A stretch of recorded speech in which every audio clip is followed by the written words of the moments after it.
It's on your dial. It's the Super Morning Show with your superness.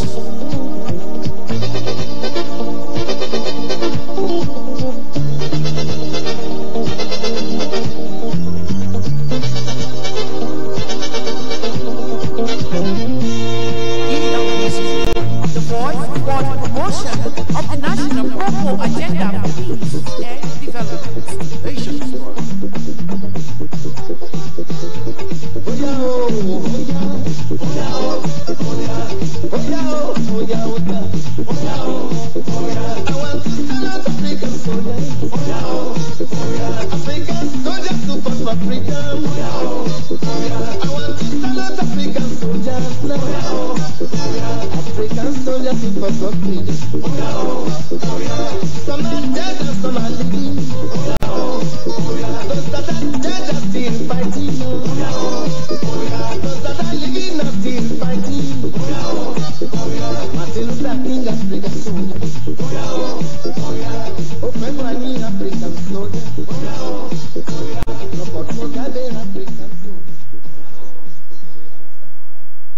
You're listening to the Super Morning Show right here on ELBC Radio, coming to you from the nation's capital, Monrovia. The time is 23 minutes after the hour of 8 o'clock. As I told you, we have our special studio guest here this morning with us. All things politics this morning. They're from the ruling Coalition for Democratic Change, specifically the Congress for Democratic Change. The stalwarts of the party, in persons of the Honorable Acarus Moses Gray. He is the former Secretary General of the CDC, and the present Deputy Secretary General, the Honorable Samora Wolokollie. Good morning to the both of you. Welcome to ELBC Radio. Good morning. Good morning, Legend. Yeah. This Friday, gentlemen, it's Friday. Yeah. The week can be tiring, I know, it's understandable. But yet, yes, good morning and welcome and Happy New Year. The same to you. How was say Happy New Year to the Liberian people. How was the holidays? Yeah, Happy New Year, and again, let me say thanks for the invite. Again, it's good to be here for the very first time since I was ascendancy to national leadership. Yeah. And so should I say it's a debut of the new year? Yeah, definitely. So it's good to be here. It's a debut in the new year, especially 2019. What does 2019, bring to the table? New inspirations of hope, development, anticipation, and the potential growth in our economic and development structure. Honorable Gray, what do you say for 2019? What's your forecast? We'll be taking the governance, not need to urban Liberia or rural Liberia. It's very important, as the president has said that. And our people in the rural area of our country will definitely feel part of this developmental drive. So 2019 is a year of prospect for the people of the Republic of Liberia. Now let's begin our discussion in earnest. It's 1 year now, almost 1 year since His Excellency assumed the stewardship of the country under the banner of the Coalition for Democratic Change, of which you all are a part, the Congress of Democratic Change. Let's retrospect a bit. When before the whole issue of governance and taking the mentorship of the country under the ambit of your party came into being, if you look now 1 year down the line, what would you say? Is it a humongous, a challenging task, or is something that you believe it was worth fighting for the last 12 years? Indeed, it worth fighting for the last 12 years, and it must be admitted that it's a hegemon tax, serious tax, and we are engaging it in a manner and form that puts us in a situation that we are prepared to do this job, and we're doing just that. Looking out from the window outside where you were, did you see it differently then and seeing it differently now? I experienced the real world. I experienced exactly what is going on. I would not have known exactly what it was unless I experienced it. So that's the difference. I knew that, as a matter of fact, we were aware that it's not a very easy thing to run a country, but again, once you put in the proper mechanism, and the proper human capacity to be able to do the work, you can have it achieved. And we see ourselves in a situation, of doing just that. You want to say that you want to have a hands-on experience of doing something, then you can compare it with when you as though you anticipated doing it. So there's a difference of looking at something and anticipating doing it and thinking that you can do it, and actually feeling yourself doing it. So it was basically a situation of anticipation of doing something versus the actualization of actually having this thing done. So basically, it's a thin line, but it's a difference, and the difference is huge. How has the metamorphosis been for you as a party, from the opposition to the ruling? I think the thing is that the adaptation has it the been? party itself had some degree of governmental experience, from the president being the senator first, and some of us serving in the legislative branch of government, where we have oversight and having a bird's-eye view over the governance process of our country. We knew exactly where the country was, and we knew exactly how we intend to take the country forward. So that's why immediately when we took over, we brought in the most important and proper people to run the various agencies and ministries of government, exactly, and we forged a bipartisan approach in the legislature, especially the House of Representatives, and the president has worked with the Senate, so many of them have been his colleagues. So to run the country, especially when it comes to the executive branch of government, the legislative branch of government, they will have to coordinate, though they have separate and distinct powers. And one of those ways that we've been able to manage is to ensure that this bipartisan approach is maintained. And if you look at the House of Representatives, you see that the former ruling party, it has the deputy speaker and some very major committees, including other political institutions. Similarly, the current ruling party, the Coalition for Democratic Change, has the speaker position and other vital committees.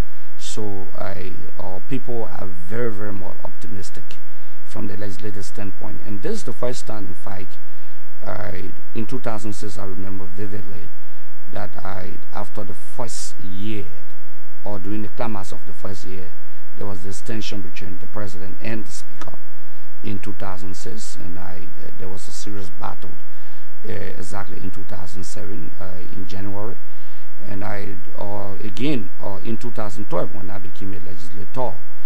At the climax of the passage of the budget, there was this firm disagreement because the president had flown to the United States of America, the former president. She has affixed a signature to the budget and accused the legislature of taking something that she didn't give to them, though she approved that budget. So there was a serious disagreement. Unlike this time, the president has shown great respect to the legislature. Take, for example, on the issue of the 10 positions. The president will have said, I will evoke Article 56 of the Liberian Constitution. Since officials of government work in accordance to my word and pleasure, I will dismiss them. But he decided to come back to the legislature because these entities were created by an act of the legislature. So with that due respect and the doctrine of coordination, you can see with perfection that we've been working hand in hand and still maintaining our independence as a body. So our political calculations, even before taking over state power, has been that we maintained yes, a balance of power, but coordination and working together and not creating the situation where there will be a stalemate between or amongst the branches of government. So we anticipated everything. Yeah, it's a mammoth challenge. Take, for example, we inherited an operational fund of 5 million United States dollars. I'm not talking about the foreign reserve. Okay. Yeah, 5 million United States dollars. So in 2005, 2006, when former President Sadiq inaugurated, she also inherited 5 million for operational funds. So after she left, it was 5 million for operational funds. I'm not discussing foreign reserve. And just civil servant salary alone, every month, the minimum is 23 million, 24 now, going to 24 million. That's the minimum that you pay. So the Ministry of Finance and other revenue generation entities of government did extremely well. That for the last 1 year into the governance process, Civil servants have been paid regularly, and other government officials. So they've done extremely well to inherit such situation. So like the issue for the health workers, for example, 2,000 health workers were placed on the payroll. Teachers, they call supplementaries, teachers that were getting $50 were increased or like 100% plus 150 United States dollars they are getting now. So like for example the WASC fees. We'll come to all of the different things that the government. No, I'm just saying you asked a question. What did we anticipate? So we had a whole list of priorities. Yeah. So when we came, we just started running with it. Okay. So we expected it, so to speak, because we major individuals who are in government today are people who saw what government is. So it's not a strange thing. Yes, there's mammoth challenge, but we're elected to confront those issues, and we cannot shy away, no matter what the situation is. The president soon, the matter of authority on the 22nd of January, and immediately began forming his cabinet. But the government didn't really come into to surgical operations until mid-March, because in terms of formulating the executive alone took quite a while. It was good. It was seen as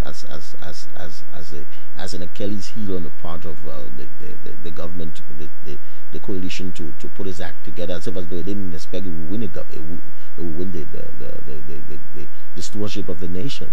No, not really. Actually, when we took over, appointments started to be made in January. I know the first 4 appointments were made. The second batch of appointments included myself. I know I assumed responsibility at the ministry on 5th February of last year.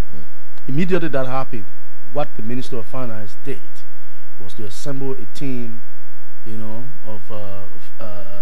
the Ministry of Finance to begin to look at recasting the budget. That was what we did first. We look at what was existing, and we remember that was around the 3rd quarter of the budget year. Yeah.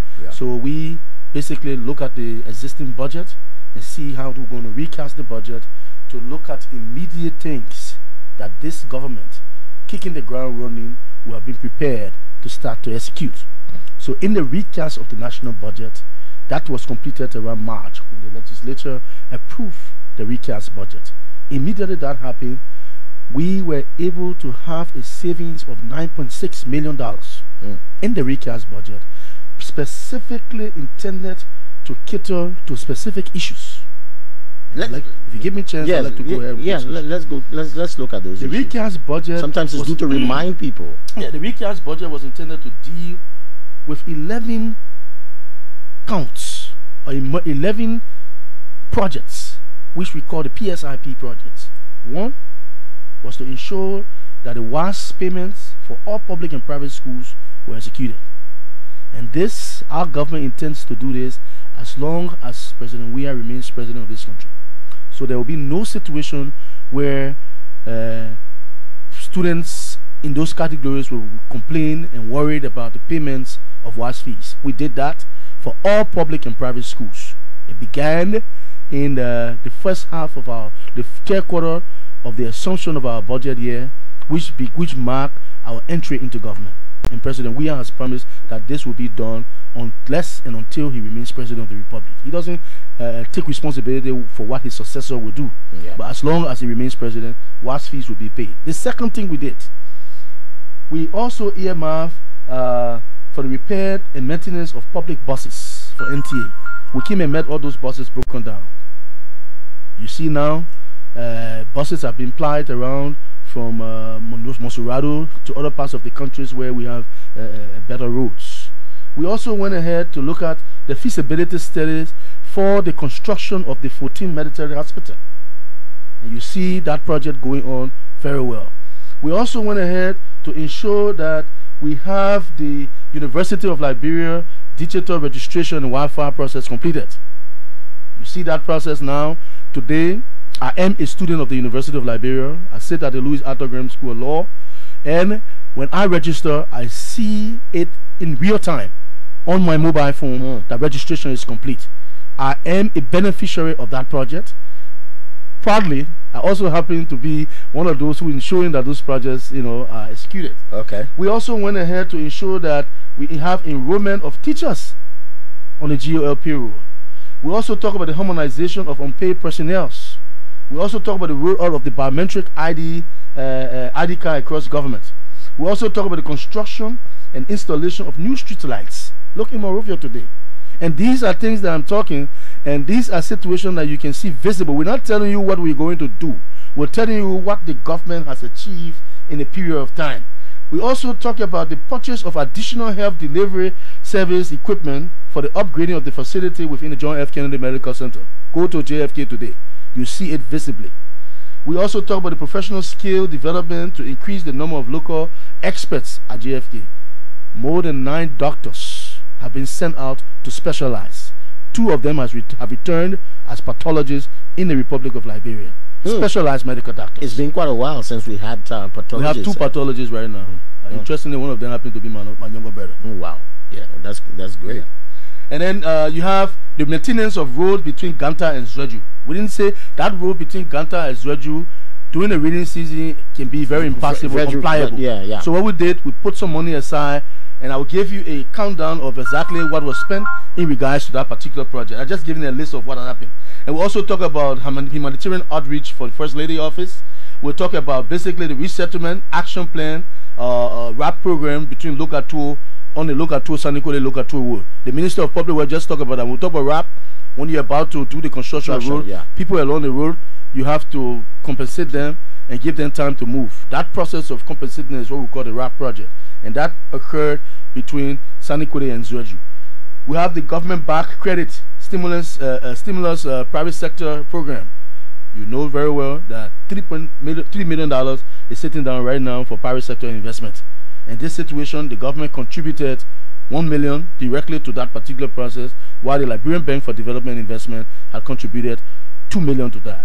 And I can tell you, you are privileged to be informed today that based on the processes and the performance of that particular project, additional $2 million is going to be invested into that particular project from the World Bank. They have confirmed that. So it's going to be a project $5 million. It's going to run to $5 million. But initially, we have $3 million. That $3 million is sitting in the LBDI in an escrow account, waiting for the processes towards the implementation of those things. And I'd like to just wrap over these little things that I just said just now. So, in terms of numbers, we have appropriated, the National Legislature appropriated $1.9 million for the WATS. Okay. The government allotted, the Ministry of Finance allotted $1.9 million, and we actually disbursed $1.9 million. This $1.9 million was given to WIAC Office Liberia for reimburse funds to schools that had previously paid for students before the president's pronouncement. Don't forget, before President Ria's pronouncement, students across the country had already paid the WIAC fees, right? So WIAC was giving this money to have the reimbursement done. And to today's date, we can confirm to you that these reimbursements have been done, and want to assume, because we have received no such complaints, that those who actually previously paid for WATS fees or WIAC fees, have not been reimbursed by WIAC. And we'd like to say kudos to WIAC for driving along with us to ensure that this process is done. And this initiative, like I said, and I'd like to commit and affirm that President Weah has committed that this process is going to continue as long as he remains President of the Republic of Liberia. Now, let's look at the whole issue of inclusion of the government. I'll just, you wanted me to just, if you don't mind, sure. Just hit over that, but you want to go over the figures. You want to go. People will be interested in the numbers. Okay, because I talked about $9.6 million savings. Okay, this is what was existing in the budget. We recast. Okay. We relook at the budget. Rewrap the budget to the extent that we say, you know what is being allocated for other projects, other things in terms of recurring expenditures. We say we want to do these things to look at tangibles so that people can be able to see. So we align our priorities to cater to tangible things. And I just listed some of them. I'll just run over it in like 2 minutes. Okay. So we allocate, the legislature appropriated, because appropriation power is the legislature. We do allotment. Yeah. The legislature appropriated 200,000. We allotted 200,000. We dispersed 200,000. As at today, there has been purchase of additional spare parts for the repair and maintenance of damaged buses, as well as the continued repair of buses at NTA. This process had been completed, and the repair and maintenance basically took into consideration about 17 of those buses. And then we also talk about the feasibility studies for the 14 military hospital, not just only the feasibility and the construction process, but that budget process only really looking at the feasibility studies for the military hospital. 200,000 was was appropriated, allotted, and disbursed for this particular process.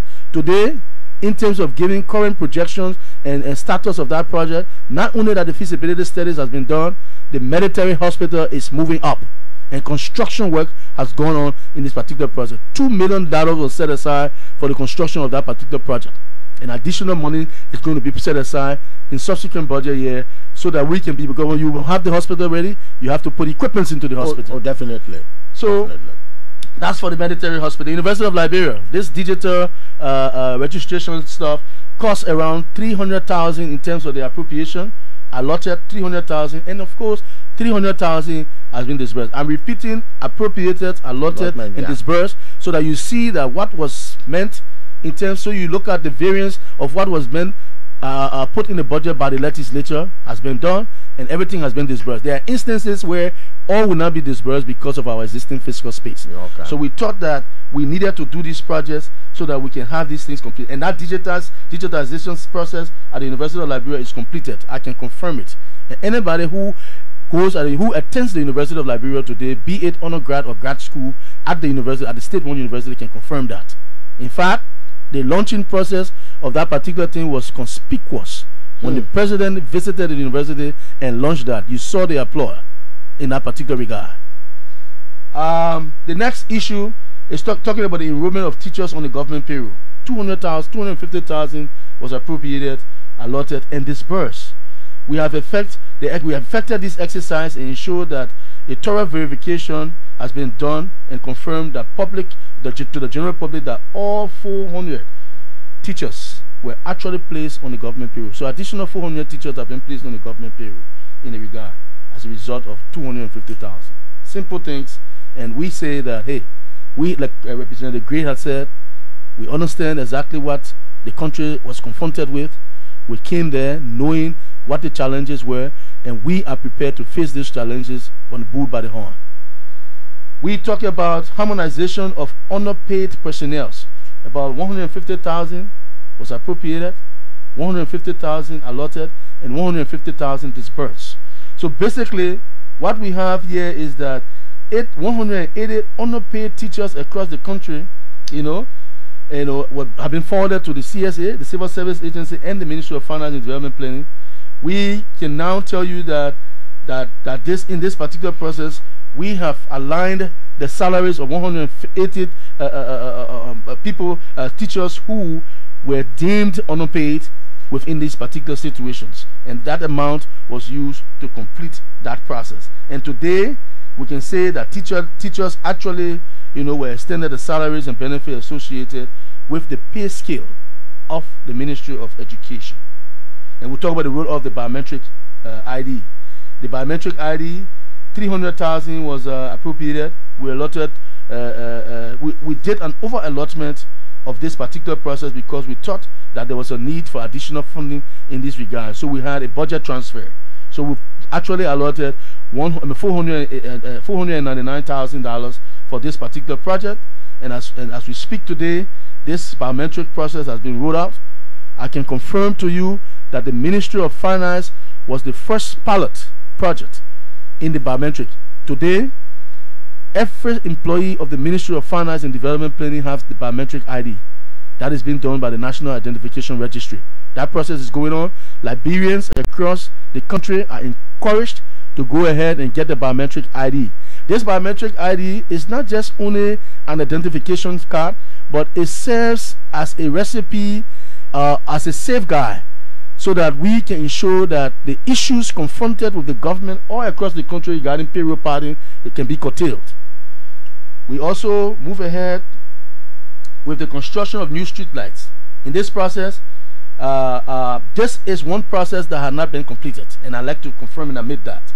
We were able to have 96,000 disbursed of this amount, and of course the installation of 1,300 street lights in various communities have been done, and additional ones have been in process.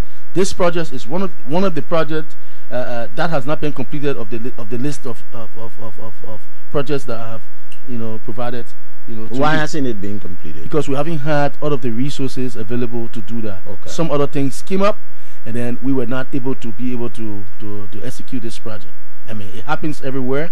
If you want to give us a grade for all of these, of the 14 projects, 13 of them fully completed, one of them partly completed, and the remaining portion of that amount that has not been completed is still in progress. I think this is enormous progress for our own situation. We also went ahead to spend $200,000 for the improvement of the facility at the John F. Kennedy Medical Center. Go to JFK today. These are things that are physically available for you to be able to see. So again, another $2 million was appropriated, $1.7 million allotted, and actually $1.75 million disbursed for keeping the road between Saninkwele, Ganta and Zoeju pliable. That road was deplorable. So all through the rainy season, we at least were able to have people moving on that road. I mean, anticipating that the government would take on serious development projects to actually complete the road, which is in our plans to ensure that roads across the country are completed, as has been elucidated by the Minister of Public Works. Okay. So I'll just end right here in terms of giving you the analysis regarding this particular project, especially with respect to the first early weeks of the presidency after the recast. Yes, after the recast, and these things were completed before we ended the budget year. The only one that was not completed up to and including when we ended the budget year was the stimulus program for the private sector. You remember that just a month ago, the president launched that project in real life. Okay. So that was not completed. We were looking for, and the justification to that is that we're looking for partners with us to combine us in trying to blend that funding. Initially, the government had appropriated only $1 million to that. Today, you see the amount have grown to $3 million. And I'm telling you, I can confirm to you that the partners are waiting, just looking at how we're going to use that particular project, funds from that project, to give additional $2 million, which will push that whole package up to $5 million. For small businesses to take loans. Liberian businesses to get loans. You know, we had an experience of that situation before in the previous government. Yeah. In terms of the loan project. Let's not dwell in the past. Let's make it's important because because that's what the donors are concerned about. They're looking at how you're going to manage. They say, okay, let's see how you manage this thing. If you manage this thing properly, we're going to give you an additional funding. It's important, Legend, to give an account of what happened in the past so that it serves as corrective measures for those who are in stewardship today to manage the financial resources of the Republic. It is extremely important. Let's go to the politics of it all. In terms why are you coming to the politics? Yeah, because you're the political man most often in terms of the inclusion of the government. When Samora spoke, I was just looking at him because you were just great. Somebody just graded you F. And with all that you catalog, I see no reason why somebody in a political mind would give you F even if you hit the person. But when you talk about inclusion, I think the government did extremely well. And first and foremost, Leged. And we always love to make a comparative analysis. In 2006, when the former administration took over, the first approach they did was to have use the word right size, and that is tacit downsizing our people, but they used the word right size. And when they did the right sizing, obviously they brought their people into the civil service, especially as civil servants. And when we took over in January of 2018, exactly the 22 of January 2018, we maintained the civil servants, and 99% of those, or 99% in fact, of those who met them, we maintained them. We didn't go after them. We didn't wish on them. So it means that partisans that were even appointed from the past administration, or other Liberians that were being appointed from past administration, they maintain their jobs. So that is a total inclusion. That's the most important thing. When civil servants are now being witch hunted, when they are maintained under the dodging of their experience in the service to the state, and I think the government did extremely well. And not only that, the first pronouncement, about 5 persons who have worked in the past administration, 4 to 5 persons, were being maintained on their job. The first pronouncement that night of January 22. So you can see that people who work in the past administration as at ministerial level, at director level, managing director level, you see some of them have been maintained, unlike the past administration when they took over immediately. So in terms of inclusion in government, it's not only those who work with the past administration, the Unity Party, but people who also went to the elections from various political institutions. Some of them are being incorporated into the system, and it's very clear that this is a very powerful coalition government when you look at the executive arm of government. Because even, for example, the former vice running mate to Mr. Ure is being incorporated. The Kimia, who was with a movie, is also being incorporated into the system, and you can go on and on, and you can go on and on, and you can name them. There are a lot of persons who have been incorporated into the system, and you can see that very clear. Today, look at the foreign minister, for example, of the Republic of Liberia. Yes, the facts are there that he came and supported the cause of the Coalition for Democratic Change, though not a member of the Coalition for Democratic Change, but he's the foreign minister of the Republic of Liberia. Look at today the defense minister, for example. Look at the chief of staff, for example. Those were people who had top-notch position in the past administration. We maintain them, okay, within Saarland. And so you can see that this government, for me, is the most inclusive government since 1847 in terms of incorporating the opposition into the governance process of our country. The concern about tenure, the concern about tenure. Why is it why is the president not so keen on keeping tenureship? You see, whenever this question comes across, and for me, the president is under obligation to uphold and protect the Constitution of the Republic of Liberia. And I just want reference, because I will reference this. The president has worked in the legislature, and with all due respect, the president chose to respect the legislature. Other leaders did not do that. And there's an act that created the city corporation, and the act, in fact, there's an act that says that mayors should be elected. And when President Sirleaf evoked Article 54 of the Liberian Constitution, former President Sirleaf, Article 54 of the Liberian Constitution was clear that the president can appoint members of other political subdivisions. And when we challenge the president's authority when she appointed the mayor, because there's an act that says mayors should be elected, when we went out and challenged that authority at the Supreme Court level, the Supreme Court interpreted other political subdivision to include city. Therefore, the president had the authority to appoint the mayor. That is the former administration. Article 56 of the Liberian Constitution, just leave Article 54. 56 is very clear that the president should appoint other officials, and they should work in accordance to the will and pleasure of the president. Very clear. I mean, the president can dismiss you tomorrow morning. The president can reappoint you to another position tomorrow morning. He has no justification to anyone. So if you look at just Article 56 of the Liberian Constitution, it's extremely clear that working in accordance to the will and pleasure of the president. If the will and pleasure of the president is not for tenure position, then obviously it has to be scratched out. But the president didn't go about dismissing people because they had tenure positions. What the president chose to have done to show that due respect to the legislature is to say these positions were being created by an act of the legislature. Though the issue of electing mayor was being created by an act of legislature, and President said he went ahead and appointed the mayor, we're all asking the legislature to scratch such a provision of the law. So Ambassador Weah chose that, look, I will go back to the legislature. I will respect them. I believe that tenure positions are not something my administration need or want to support.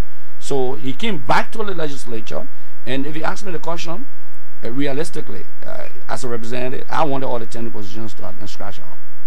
But some of the colleagues said that, look, okay, there are some institutions that we think they are integrous institutions. My argument was that almost every institution in government should be integrous institution. By the end of the day, we coordinated and we scratched all tenure positions besides the entities. Okay, that has to do with the National Elections Commission, the GSC, and the third entity is that it's not running across my mind. Yeah, the Central Bank. Those are the three institutions that the House of Representatives maintain the tenure position for. But the law was not temporary. The only thing that was temporary in the law has to do with tenure position. So the independence is still there. There's no debate about that.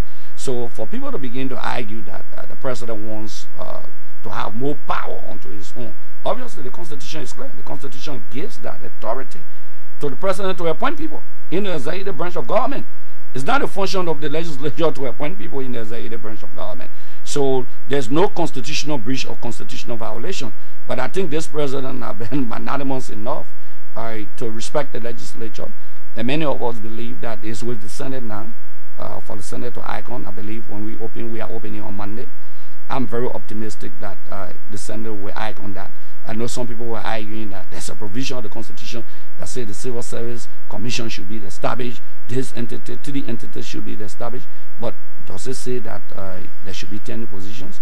It didn't say that. Go to the United States of America. That's not the FBI boss, right? Or the FBI boss. Donald Trump dismissed him. He had a 10 position. He dismissed him. He said, there's my power. Who want to share my power? The legislature cannot share power with the president, whether you like it or not. And even if the president had dismissed every one of them, and people who are going to the Supreme Court to challenge that authority of the president, he will have won. Automatically, he will have won. There will have been no tenure position. Take, for example, people created tenure position when the legislature was about to close. Okay? People started creating tenure. Just imagine, you'll be shocked. Do you know that the MCSS position is tenure position? The Monrovia Consolidated System. Yeah, and it's something that didn't come to us, but I realized that it's tenure. Okay, the federal bill is there under the dodging of tenure position. We have to scratch that also.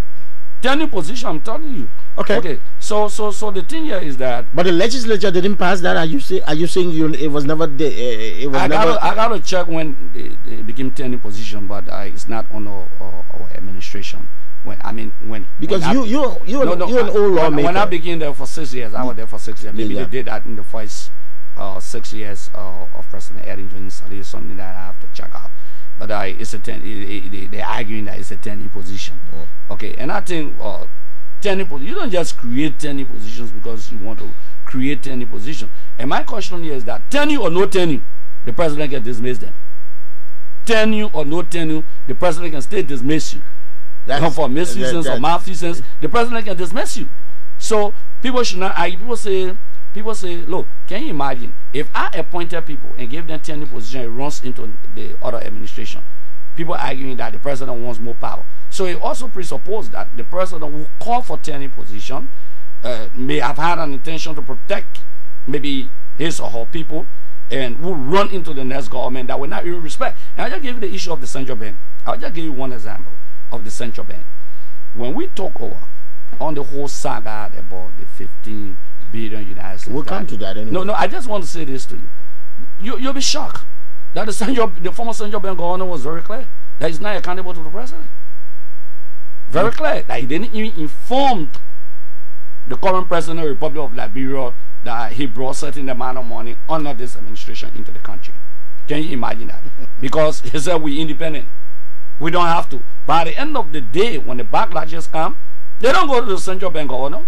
They run to the president of the Republic of Liberia, they run to the national legislature and say, these are the people who are responsible. What did you do? Okay, someone claiming that independence to an extent that you cannot even make a report to the president. And next thing you say, I'm supposed to report to the legislature.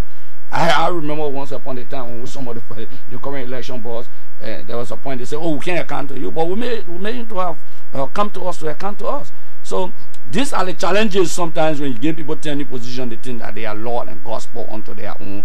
They are protected. They can do anything and go scot-free.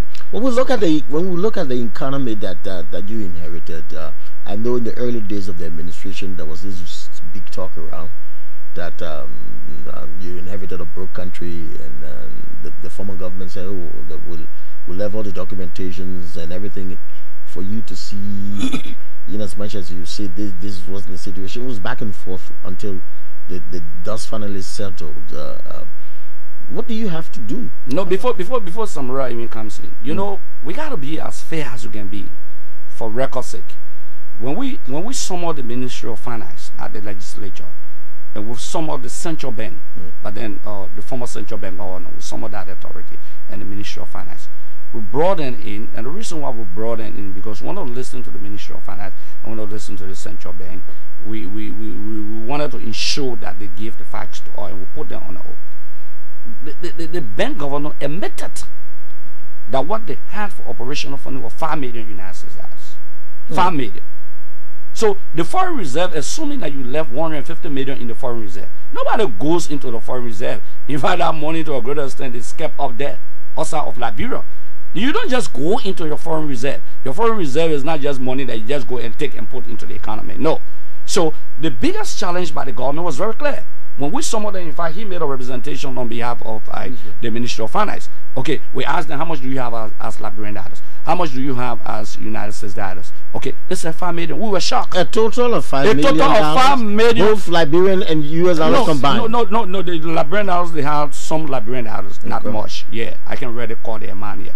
But I was concerned about the United States dollars, because when you say you left the government not broke, and then your central bank governor appears, okay, that you appointed, and says that only 5 million United States dollars is in the operational, that money where you use day to day, okay, for a lot of activities. I'm not talking about the foreign reserve.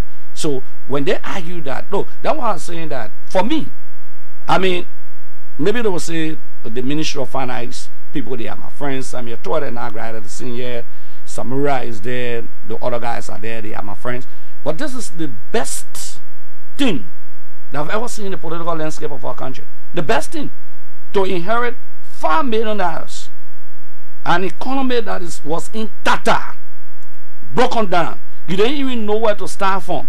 The inflation rate, the United States dollar just going up. I mean, the Liberian dollar was depreciated to the United States dollars. And the guys designed a strategy along with the central bank authority to ensure that at least they keep us stable.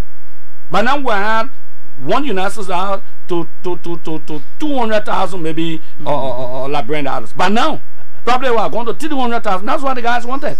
But for this group of people at the Ministry of Finance, the central bank, in fact, when the president established the economic management team to intervene, to maintain stability in the economy. And I listened to somebody saying, economically, you got F. And Leggy, for me, I'm a politician, to be frank with you. I like to be very blunt. Because as a politician, I've always said this, Leggy, you manage this station. The first thing people look at your team. Yeah. The people you move with. So in political processes, what people look at is your team, maybe your political leadership at your political institution.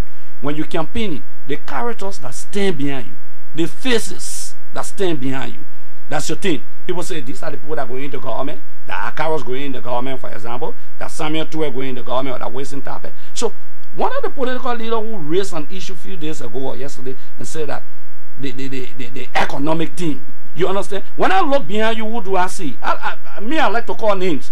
Who do I see? I see people who have had criminal records. People who, when you plug the records off, you see criminal. Take for example, you look at Cummins, you look behind, you see Mona Fahad. She never worked in the United States of America because she did shoplifting. She's been charged for burglary. I mean, the records. No, yeah, okay, but you look at Google, because she's not here to respond. Okay, no. So we can't do that. You look at some other people, for example. These are people who were expelled from the Congress for Democratic Change for corrupt practices. They are the faces of your movement. Okay, they are the people that you're going to put in the government. Are these the people you're talking about that you have a team? Okay, you live in a concept, an imaginative concept. To be frank with you, you say you have a team. You say, okay, the legislature. As a sound politician, let me tell you, if you want to be a major opposition, the first thing you should fight for if you can win the presidency is the legislature, because you have a counterbalance. When we have people in the legislature or people who are fighting for us, the Gonzales here again, we have people like Acarus Gray, Buffalo Chimbo, Mona, Thomas Fana, the rest of the people. We were taking mandates from our institution and executing those mandates directly. So you don't even have a single legislator and you claiming political authority in the landscape of our country. You know, like I said, you like we'll come to the thing. don't invite me. But let me will come to the whole thing, because the man has laid the basis of achievements. Okay, let's look at the reality. Somebody say, for example, leaders supposed to eat last. So you say, yeah, the people can eat, but you know the last man to eat, you know what it means? The last man, maybe the food so many left over, and you alone just consume it. Politically, there are conversations that you cannot hold. There are things that you cannot say, even if you hate the administration. Okay, what you need to do, put your acts together. Okay, you say, look, we've been making recommendations to the government. I don't come on the talk show and make recommendation. As a responsible political institution, I document my recommendation and send it to the appropriate arm of government. So tomorrow when I'm talking, I will tell you as a Legedhood Rennie, for example, I had a press conference. When last I had a press conference, a well-written statement. I'm not talking about coming on the talk show and talking. You have a press conference, you give the antithesis to the government, you present it, because the president had a meeting with political leaders. The only political leader that really, stood up, it was Yuri in that meeting. To be frank, he stole the show. If you really listen to the meeting, he was very clear on the issues. He knew exactly what he wanted to have articulated. So if you as a political leader, you reduce yourself to a talk show host. You never saw President Selly, former President Selly, on talk show from one place to another, or current president we are from one talk show to another. Even Bronskin, let's be realistic. You will go to a party office and call a press conference. You're not seeing him running from talk show to talk show. You become the later talk show politician in town. Okay, we gotta be clear. And what really came to me is that, Leggy, for you, for example, if somebody say that I'm coming into politics to liberate the Liberian people, good, it's a very good thing. But when you had the authority in the private sector, my question is, how many Liberians did you have? Now, the question we'll come to the politics. We'll stay there sufficient time. 1 minute, I will go back to some like that minute. But I want to say this to you. When Ambassador Williams, you cover him. In fact, you work for the BBC. Yeah. You cover him. Okay? When Ambassador Williams went to Cameroon, he was not service. He took James Diba. He took Joe Nangbe later on to Cameroon. No, I just talk about Cameroon. And then when he went to France, okay, he took people. He made men. He created millionaires. I was at the University of Liberia. He was not thinking about becoming president. When I was at the University of Liberia, I can tell you, he had the highest number of scholarship students at the university. He bought the first bus when the university had no bus. Ambassador Williams bought the first bus. He had a scholarship program according to not less than 65,000 United States dollars. Okay, so he didn't start helping Liberians or disarming Liberians, for example, because he was in politics. No, he wasn't in politics. He did that when you were making millions of dollars. He helped Liberians. He empowered Liberians. He went to refugee camps. But when you come to politics to start doing good, you have an intention. What is the good you even doing into politics? For example, you're talking about accountability. You say people stealing. But I can say to you, the Daily Observer reported about a year ago, there was some money raised by Alexander Cummings, for example, to help gays. Okay, the records are there. There's a report to help gays. Did he account? They didn't tell these people. They just called gay in Liberia or whatsoever to tell them, look, I generated over hundreds of thousands of dollars and this is the money. The money was given to him. The records are there. The records in our possession. Okay? So you chose to help gay. We chose to help the masses. And then, no, realistic, that record, I'm quoting a report from the Daily Observer. We will come to the politics. You chose that you wanted to help gay. All things politics. We chose that want to help everybody. But let's do it one. No. But let's say we chose to help Liberians. One group of people against the rest of the people. It's discriminatory. Yeah. I'm not against people's sexual life. It's not my issue with that. I incorporate everybody. I respect everybody. But you took money to come and help the people. You didn't give the money to the people. He has to account, because I'm going to write the entity he got the money from, okay, that he has to account, like he said, who he gave the money to. Obviously, we're talking about paying children tuitions around here. We're talking about helping other people. What did you do with the money? Did you spend the money on personal people around you? Is that what you did? Did you raise the money to put it into your campaign? You used almost $3 to $4 million just on PR instead of helping the masses. That's what you should do. Okay, if PR, You use almost 30 million United States, and today you're still using money on PR. The money you will take and give to talk show hosts or give to newspapers and other people, you need to take that money and give it to the masses and empower them. If you want power, that's how you get power. Well, look, for example, I tell you about Ambassador we have. I mean, I came from Rock Spring Valley, way in the slum community, Rock Spring Valley. Thomas Father on the playing field in the Pinsway Bell. Mona Pennon, for example, people say, oh, the Pajan girl, for example, Sir Joseph, and the rest of the people. He created labyrinths in the body politics of our country. Who has comments? Or some of them, who have they created in the body politics of our country? Who do they have? Who are you going to put in the government? The deception is that he has not worked in government. He worked in corporate America. It's different from working in government. You've not worked in government. Your people were arguing that George Weah should not become president because George Weah had no governmental experience. But he doesn't have governmental experience. He was appointed on the board of BWR. He didn't even underperform. On BWR board, he underperformed. He did nothing. Absolutely nothing. Representative, you want to be president and they say you're doing good. You think that kind of the former Secretary General of the CDG is in arms today. But and I said to the public, we'll talk all in politics. So we're talking politics. Yeah, you can talk the financial aspect. But let's one of the things that seem to dog the administration, and I hear it recurring over and again, and I want you to take your time to talk about it, is this infusion of the $25 million by the EMT. To stabilize, you know, the intention to stabilize the falling, the depreciating Liberian dollars against the hard currency in the U.S. So, Leggy, I would like to go over that, but before I go over that, it's important, if you don't mind, for like a minute, that I just go briefly over where we took over in terms of our economy. Okay, right? Sure. We have our administration basically inherited a fragile economy, an economy that experienced negative growth of 1.6. So get this very clearly, Reggie. Yeah. Not just zero. The economy fell below zero. We went in negative 1.6 in terms of the growth rate, economic growth rate of our economy. Wow. Yes. And then, as in 2016, it marginally grew by 2.5%, and at the end of 2017, and 3.00% at the end of 2018. During the medium term and up to 2023, we expect that the economy will expand between 4.7 to 5% on account of the expansion in commercial gold production and a continuous growth in agriculture and forestry sectors. Now, we also took a look. Despite the gradual recovery, we're projecting that our economy post-Ebola period, when the economy should have grown, we should have around an average of 7.5% annually. That is where we intend to take the economy. Given by the end of the 6-year tenure. No. Or between the next 2-3 years. The next 2-3 years, we expect our growth rate to be hitting around 7.5% in terms of the economic growth of our economy. We also took a sharp at the inflation. Inflation has remained very high during the year, and at the end of 2018, October 2018, the inflation rate, was recorded around 26.6%, and up to from 13.9% recorded in 2017 of December.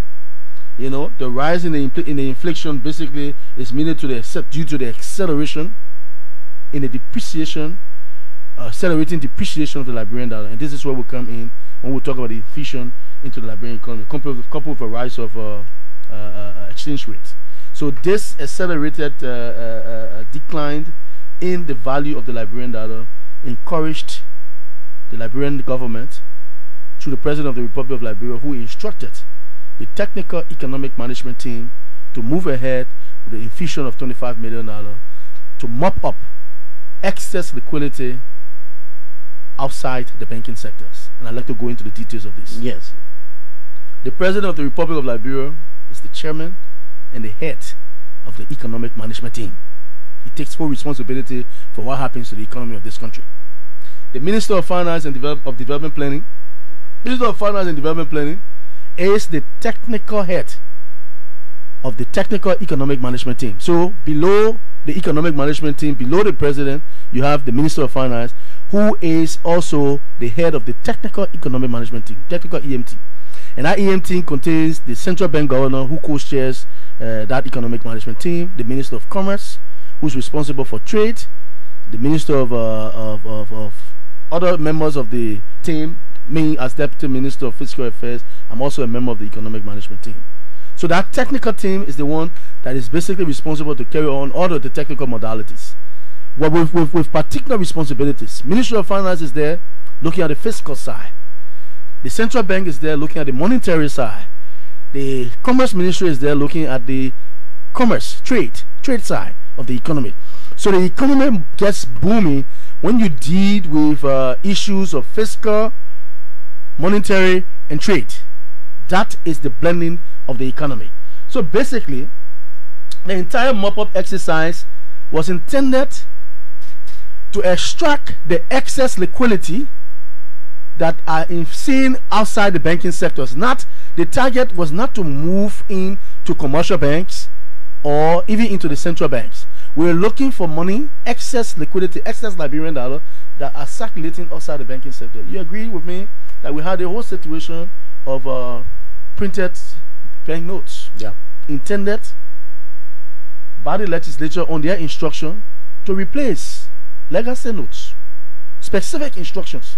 I may not want to go too much into the details of this situation, but I will circumspect. The reason why I don't want to go too much into the detail of this, the president has already launched an investigation on the issue of the $16 billion. But we have our perspectives on these issues, and giving our own background and our own training. But what happened, what didn't happen? Excess monies were printed in this country, and too many Liberian dollars were chasing after a few US dollars. So the exchange rate went high. We are saying that it has been observed that these monies that were printed, or these monies that are permeating in the Liberian society outside the banking sector, whether due to the printing of Liberian dollars, through the central bank process, we are moving up to get those Liberian dollars and bring it into the bank. How do we do that? Conventionally, all across the republic and all across the situation in terms of any economic war is carried on by a mop-up exercise. And the mop-up can be direct and it can be indirect. The Liberian government, through the Technical Economic Management Team, on instruction of the President of the Republic, decided to venture into the direct mop-up exercise. That mop-up exercise is intended to grab the money outside the banking sectors and put the money back into the banking sectors. I hear people saying that the money was infused into the economy, and somebody misquoted the Minister of Finance and said the Minister of Finance went and divided money in West Point, Nukuta, and all that crap. We got to be very careful here. And sometimes when you are not in the position or have the technical knowledge to discuss particular issues, it's better you keep quiet. Some of the opposition politicians and people around here have no technical knowledge, no education. They go in the night, take consultation from people who are afraid to come on the radio to talk, get tutored in the night, and afraid to miss what they have been tutored, and come on the radio and you see them in a particular pattern. They pronounce in a certain ways. They do not have even a conventional way of looking at a particular pronunciation of a word, but because they've been tutored to pronounce in a particular way, so they come, you see them striving not to make mistakes when they are talking on the radio. So when you go home and you're tutored, and you tutor in a particular situation, the word is dynamic. When the situation changes, you still come back in that tutored format, and then you come and persist on the radio. Media institutions and radio stations need to check the credentials of those people who sit on the platform to discuss serious issue. You cannot bring a drop out of a high school, right, or a man who only completed high school and bring him in on your radio station to discuss the economy of the country. It's a deception. It is a desecration of the platform of the media institution. This is serious. And then you have them passing all around the place trying to discuss. So the mop-up exercise was carried out, and there is a report. That report was presented to the National Legislature. I will go over what the Economic Management Team presented to the National Legislature. Sure, it's very important. I will go over that. It's very important. So, on July 17, I'll tell you frankly that the total mop, in terms of the exercise that was carried out by the central bank. Don't forget now, the central bank was the one who actually led the mop-up exercise, because on the functions, their function on the economic management team is monetary. Yeah. The Ministry of Finance did not go to divide money in West Point. It was not our responsibility. We are responsible for fiscal. Did somebody actually say somebody that? attributed, I listened to several persons on the radio station here coming here and saying, Darius DeLong, for instance, came here and said the minister went to divide money in West Point and Nukuta. What kind of thing is that? Tai Wombe making all those kinds of comments. Tai Wombe, that I remember the last time I saw him in school when you were at St. Patrick's School. After that, nothing. And here he has the potential and the capability or the gust to come and discuss the economy of the country. Can you imagine? So I will go into it. So on October 26, as part of the 25, because don't forget now, $25 million was designated, US dollars was designated to mop up excess liquidity. Sure. So the $25 million is used now to buy the Liberian dollars outside the banking sectors.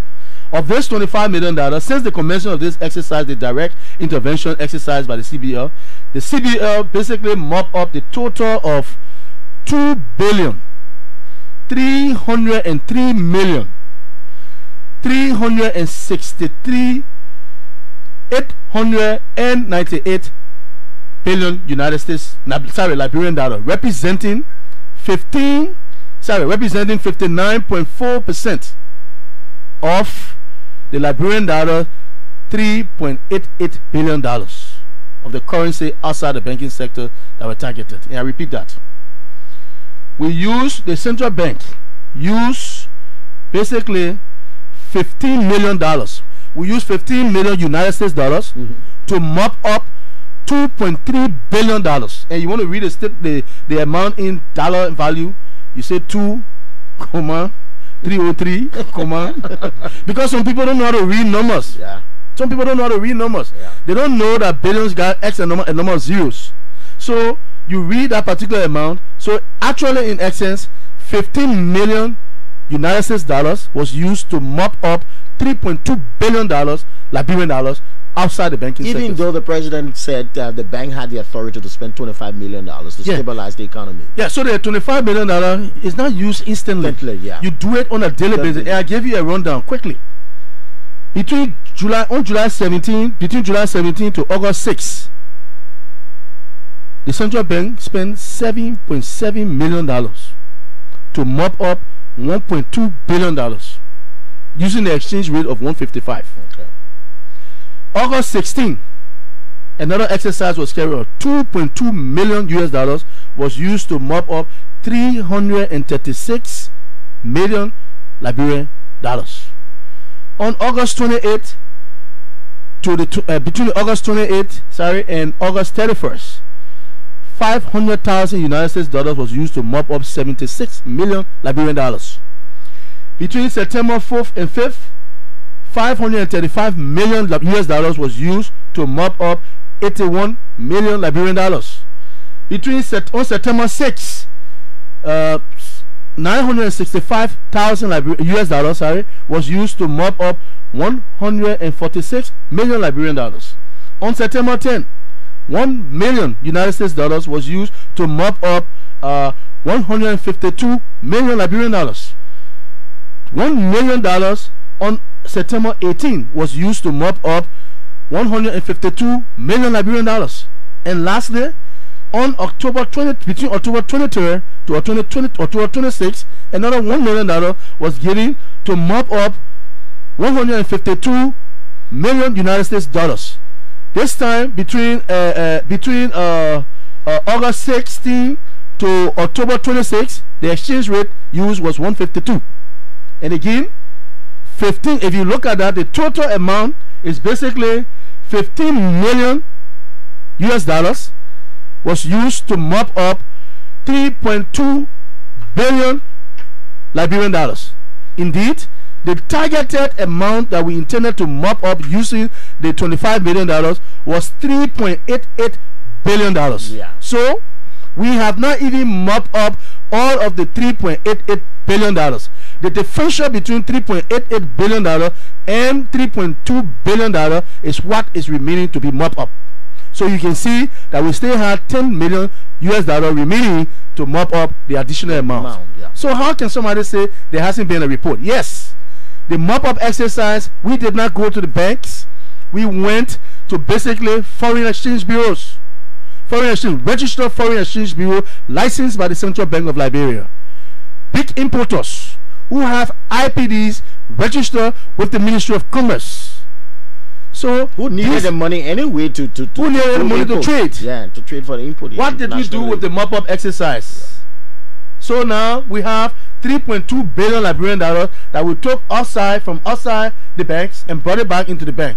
This same 3.2 billion dollars, if you listen around the Christmas season, people were saying that banks do not have money, there's no money all across the bank.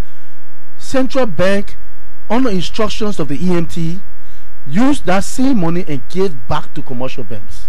Legedhood, Rennie, and to the rest of the Liberian people, we are proud as a government to ensure that people were able to get paid during the Christmas season.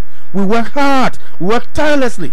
If we did not do anything, in the PFM law, the first line of obligation on the national budget is salary. It's a debt. It's a key debt. Imagine people go and work and they do not take pay. And then you say that the economic management team is empty. I wonder who is better. I saw, and I look at the people behind them, and I wonder who is better. Without being. I see my friend Ta one way. Who the last time I saw him was at St. Patrick's School. I don't like to. The last time, no, it's good. But you know, these are the individuals. No, the reason why you do that, these are the people who are writing.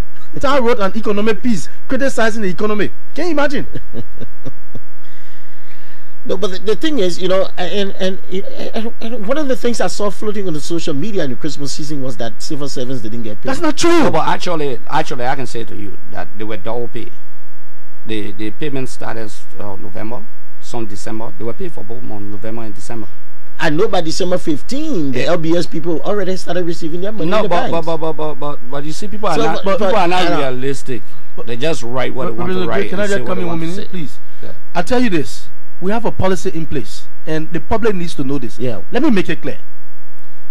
I'm the fiscal minister of fiscal affairs, responsible for all these direct payments things. Yeah. Under the, through the office of the Controller General, who reports to me. The Controller General office has issued a circular to all government agencies. Thank you. Signed by him and myself. Bring the submission of your payroll before the 5th of the month. And when you bring it between the 5th of the month, before the 5th of the month, you will be paid before the 25th of the month. But you delay. You did not bring your submission until the 20th. Between the 5th and the 25th, number of days. If you wasted time to bring it within those days, the same number of days you delay to bring it, your payment will be delayed. But those same number of days you delay to bring your payments. Because the first come, and then you say, basis. We at the Ministry of Finance, we do not prepare your payroll. You prepare your payroll and submit it. We process it through the system, and in processing it through the system, we have to go through all kinds of due diligence to ensure that there's no payroll padding and all that kind of situation. I have ensured that we do these things so that we save the government. We save government a number of resources. Internal audit agencies have gone and conducted audits and realized huge inflation on the payroll, reduced payrolls to the extent. Legedhood, if we had not taken the decision immediately upon entering into government to ensure that the president passed through his cabinet that no public official makes anything more than $7,861 United States dollars, will be in chaos today. We'll be in serious chaos today because of the broken economy we inherited. These are serious fiscal management tools that we implemented to keep us running today. Somebody says that we should not say that we are proud to say that government ministries and agencies have been taking pay regularly. We will be proud to say it. We repeat it. In some instances, they will not have been able to take pay if we are not taking these kinds of measures. Why in the world will a public officials, for instance, who is not a minister of finance, make 22,000 for what? Why must a public official who is not the minister of, I'm saying not the minister of finance because he's the chief negotiator to bring money into the country. That's his responsibility to go and do negotiation through bilateral means to bring money into the country, or he is the one who drive the domestic resource mobilization strategy of the government of Liberia. He's doing all that work. He makes $7,861. Why would somebody else? Why in the mentality of my thinking or any human thinking will they make something more than $15,000-$16,000 when civil servants way below the belt do not even make that kind of amount? When technically those who are the weapons and the engine of growth, those who are the actual implementers of the policies, those who are the real workaholics, are those below the belt. These are the people who make the analysis and bring it up there for us to do. Yes, managers must be compensated as managers, but again, don't forget the technicians. What this government has not done is not to forget the technicians that are responsible to do the work that they have to do. This is what we have done, and we are very proud. And today, some of these salary cuts have enabled us to construct Tow Community Road, Chubo, Bishop Malcolm Francis Road, Johnsonville, rehab. President George Weah is sending rehab into Cinco. Go in Cinco. Go on the back of Cinco to the beach side or to the land side. Look at the different pavements of roads. So we are turning dust into asphalt. This is through the savings that has been created as a result, and the tenacity and the ingenuity of sound financial management specialists who are sitting on the economic management team of the government of Liberia, be it the Ministry of Finance, the Central Bank of Liberia. In fact, what we have done, we have expanded the EMT. We have involved the national legislature as a member, as an expanded member of the EMT. When we went to meet the legislature to discuss the economic management team, the Minister of Finance opened up. He said, you know why? Can we declare this an expanded EMT? Because we need the involvement of the legislature. You have the chairman on banking currency. You have the chairman ways, means and finance. You have the chairman on the finance development planning. These are all people who have technical knowledge. We've opened up and we've encouraged people, like Representative Gray said. You want to make criticism of the government, you come on the radio and you talk. Document it. When we criticize President Salif in this country, when she went and made a State of the Nation address, when the Congress for Democratic Change responded to the State of the Nation address, we documented it. Every State of the Nation address that President Salif made, we responded to the State of the Nation address with our recommendations, well documented. We discussed some of these things on this platform. Document it. Do not be a lazy opposition. Go and document it, write it. Let's understand your potential, and we will read your recommendations. We will counter them. We cannot come up. First of all, you get to the radio and talk. We don't even remember what all you have said. Document the thing and come up. Be an intellectual enough. You know, Samora is speaking now as if to say he's in his capacity as Deputy Secretary. Yeah, but that's why he's here today. Yeah. But he struck a very important point. And Legi, you see, this is where people are not sincere to their own. You represent an entire constituency. You have constituents, for example.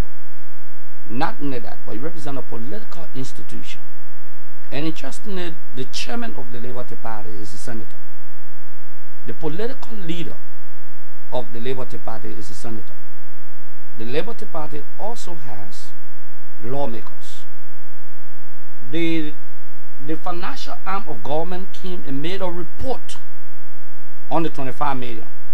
You listen to how he cataloged it here. There was a report made to the legislature. As a political institution, when one of your political leaders go on air and say there has been no report, then you know who you're questioning? You're questioning your political party leader in the legislature. You're questioning your chairman in the legislature because the report was made to them. In fact, the Senate was very concerned about how this entire 25 million that have been used. In fact, I wrote the communication to dive into the investigation of the quote-unquote $15 billion in the House of Representatives and the $25 million. I was very clear that the Ministry of Finance and the Central Bank should be summoned to the National Legislature to ensure that they can be able to explain the current composition of the leadership at the Central Bank and the Ministry of Finance should come and explain what they did do with the $25 million. And you listen to what he cataloged here, exactly. That's what was said to the legislature. So as a political institution, it's also good to hold your people accountable that make direct representation for you, that have the authority to summon people and bring them.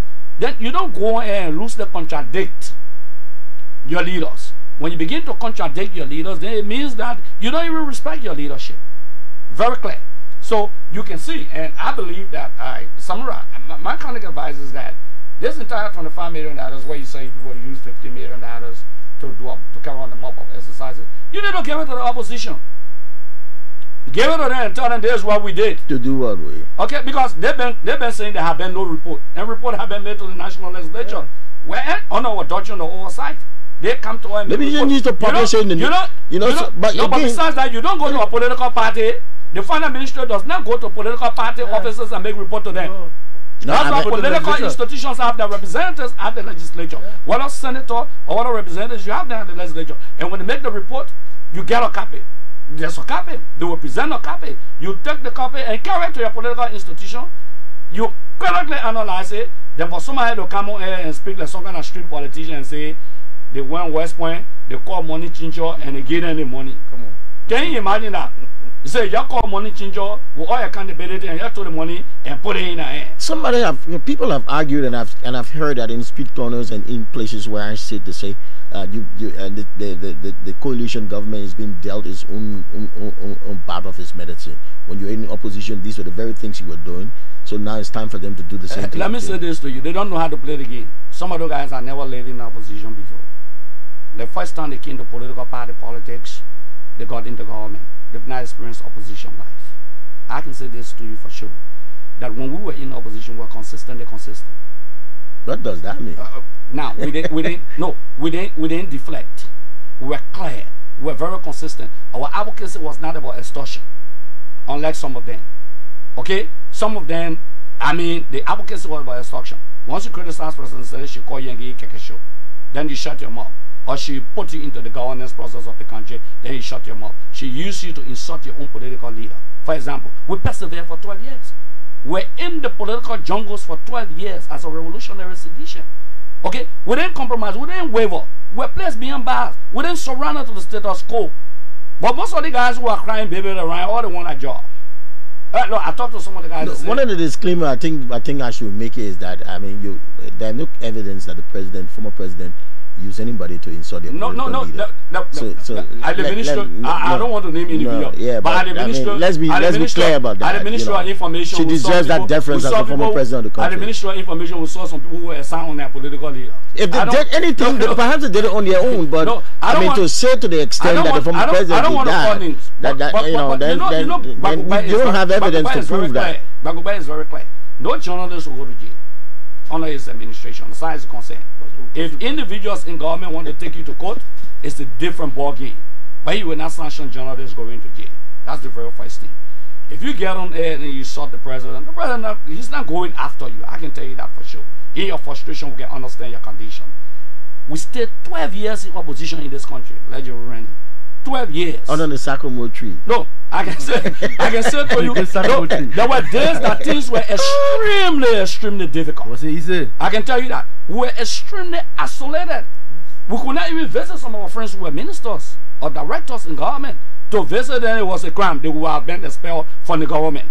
I can tell you that for sure. Do you remember 2005? I would give President Sele a bit of Monrovia. No, 2011. Yeah, 2011 after the first round of the election. But I can say this. What goes around comes around. I can say this to you clearly. This is the first time that people sit in government, in the executive branch of government, and criticize the very executive branch of government.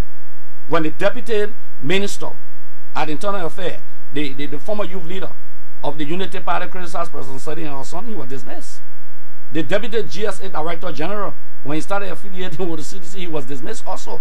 Okay, there are records there. I mean, obviously, it's clear. You can be at those positions and have a public indifference with the president. You work in accordance to the way and pleasure of the president. That's why you go to cabinet meeting. When you have indifference, you express that. But you see people differing with the leadership of the country. They work in the executive branch of government. For the first time in the history of this country, I can tell you, or for the last 12 years, that the faces of opposition under the canopy of advocates, the faces of political leaders from political parties under the canopy of advocacy, decided to protest. And we told them you will protest. Nobody will beat you.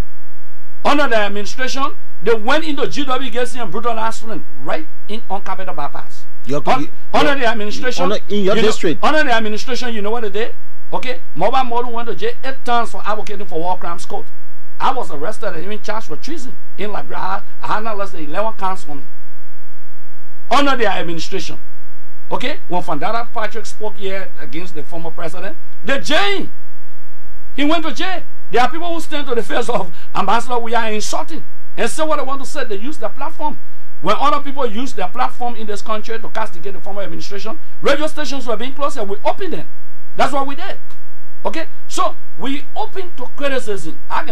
We got thick skin. You want to tell me about the President of the Republic of Liberia? He absorbed criticism. He been the most criticized politician in the history of the country, even in opposition. Every day inside the newspaper was Joe we are. For the last 12 years criticizing him. So, and whenever you criticize this young man, he uses his criticism to build upon and do the best for the people. There's the first time I see taxpayer money working, that the paying roads from taxpayer money, these feed us roads. Can you imagine? It has never happened where roads are being paved. If I'm always turning into a heaven, not just a safe haven, but a heaven, a nirvana. You know the people in India, they call heaven nirvana. So, moreover, is turning into a nirvana in terms of paved roads. This has never happened in the political landscape of our country. So people criticize. So when you say you're giving a dose of what we did, you know what we did? We exposed them on the basis of facts, prima facie. Take for example, one journalist went put memo in the newspaper and said a vulture. Somebody said, I got dozens of vulture the next week. Tomorrow morning, it will be all in the newspaper. We can see it up to today's day. Then you run to the court, you say they should summon the vulture from the public document. Those are public documents. You don't need to run to the court to get. Take for example, somebody say the president declared access. He need to make access public. You know the rules. The LDCC is right there. They have rules. If you declare your access, it's not for the LDCC to make your access public. There are rules. There are rules. There are laws. You know why? Because it's possible if they make your access public, it's possible people will go after you. The only way your access is brought to the public glare is when there is prima facie that you honor declare your access, or you over declare your access, and there's an issue. The court can subpoena that. There's no debate about that. But when people are not even reading the rules, they are not even reading the laws of the Republic of Liberia. They say they're president public access. They represent the great public access. What is the law? There's no law. For example, the president is not having access. Okay. He declared access in 2014. He declared access in 2005. He declared access in 2017 to the National Elections. What do you make of all the talk about the president investing in infrastructure? I will tell you this. That's the best thing to do. That's the best. I know. I mean, that's my brother. I call him George Weah. Yeah. I know him. The opposition seem to me to be saying that the resources being used are taken from, it's been taken from the public. No. Let me say this to you. I know him personally. Outside of his soccer career, politically, I've dealt with him. He's a rare brother to me. I know too many personal things. Okay, we're good friends. The first thing is that when George Weah built a house in Sinka and Haikade during the war, they went to loot at the place. He panicked about constructing, he panicked about building. Okay, he been in housing business in the Ivory Coast, for example. It's an open secret. In the United States of America, for example, they may feel that the country is not safe. Okay, so as a result of that, constructions are ongoing. Do you have evidence? If you accuse somebody, you need to bring the evidence. Okay, they said they have dossier of documents. Dossier of documents. You can't bring a document and say the president bidding. Librarians are being employed. Okay? The president using your country money. He's not using your country. You're using the taxpayer money to pay wire fees, for example. You're using the country money to say all public universities and colleges, you go tuition free. That's what the president is doing. So when I listen to people crying baby around here, oh, you know, look, they been playing his life long since. You know how many land jobs we have in Liberia? People will be shocked. And that's something that I know. People were using the land to play football for X number of years. But these are personal things that you know how many investment ambassador we are high in Liberia because he didn't want to put himself in front of it before they close it down. Okay? two other people who been fronting there for him even before becoming president. And I hear people passing around here saying, the money George Weah made as a soccer player, you want to question that? That'd be real. You want to question that? Like I was just reading something, somebody say Alexander coming that the only man that work, Liberian, that got money outside of government. Can you imagine that? You got money, you say a millionaire. What have you done for the people of Liberia? Call yourself, you know what to call multi-millionaire? If you say multi-millionaire, you want to be a president, you want to become politician, you must have been doing something long since. People bestow honor upon Ambassador Weah because when Liberia going through the crisis, when no one could fly the flag of the Republic of Liberia and give and help and took full responsibility, millions of dollars to spend on your national pride, they were only Ambassador Weah doing that. So that brings to mind the Gibraltar project. No, let me go to Gibraltar because you know the men are economic men. Yeah, but we have to put some numbers to it because all those kinds of things did come up in the project. Yeah. You know, one of the things that you will do as a president, where you hail from, where you grew up from. A Josh Weah, for example, is like somebody say, can any good thing come out of Nazareth? Jesus Christ came out of Nazareth. You ask, can any good thing come out of Gibraltar? There's this lady who said she only used to be embarrassed to tell her boyfriend that she was living in Gibraltar. To meet her boyfriend, she would go different place. Because Gibraltar was considered to be hell. No one wanted to live there. No one wanted to go there to interact with people. We used to go places over there. It was not, not a pleasant place to go. I just telling you the memory of Gibraltar. Yeah, what you say is true because so we play for the memory of Gibraltar. So this man who comes from Gibraltar goes back to Gibraltar and gave them paved road, gave them electricity, new roofs. Yes, and roofs. And somebody say, oh, they man here he's stealing the country money. You gave back to the masses. And someone asked, Lord, let me tell you this. The president said the president office has a whole budget. The Ministry of State has a whole budget. The presidency comes with a lot of benefits. Maybe you don't know this today. The presidency, if you look at the budget appropriated, the president said these benefits that come to me, I will not use the money for myself. What I will do is that I will use the money to re-roof the homes in Gibraltar. And somebody said, I president money. For example, I look at my gas, I say, I will not use my gas, I will give it to the clinics in my district. Then you say, that's my money. The money that I work for, the money that legislature appropriated for the use of the president say, this particular money, I will not use this benefit, I will go back and give to my people. It means he cares for his people. How many persons have done that? Alexander, come here, I know when you were born in Maryland. A multi-millionaire asking why you have done that. For me, it's not an issue of individuals. There are issues, I'm a politician, there are issues that are in touch with personalities. Every time somebody says that issue, I give you an example. People say, oh, we're talking about national interests. You know how national interest has been derived? When you say national interest, first, there are individual interests. Individuals will get together and write a political party platform, maybe two persons. What they think, have a broader view, they write it, and they look at maybe the very individual interests. They sum that individual interest, it comes to the political institution, they take it to convention, they vote for it, it becomes the party interest. That party interest is presented to the Liberian people. When they vote for you, the individual interest, the party interest becomes national interest.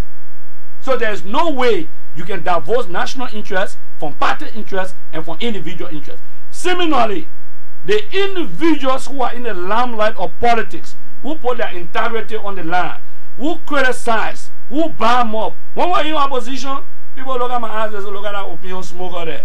Look at that just dealer. I am telling you. Yeah. Okay? All of those negative attributes to people like us. People like us who stood up in the forefront, in the vanguard of advocating. Okay? So, there's no way you can discuss certain issues with all the personalities. If I tell you that I'm a millionaire, it means you see it in me. Not only in me, you will see it in the people behind me. Look at what Ambassador Weah has done. You look at a system ministerial position. Those are young people. Young people in government. Somebody say it's about time that we take our country back. What does that statement mean? From who? From who? And go back to who? You what? Because Joe, we had a native man. Who made a statement in the first place? Cummins just made a statement. He says, "What time we take our country back?" You had a country before? Are you talking about you had a country in 1847 to 1980? Is that the argument? You know, I don't love to go into this whole divide of because I have an American Liberian background. I also have a VAR background. Does it hold today? So no. So but did he speak? I didn't listen to him, but did he really speak in that context? Yeah, the slave mentality. The slave mentality is that we are working on their plantation, so the country belongs to the minority group of people.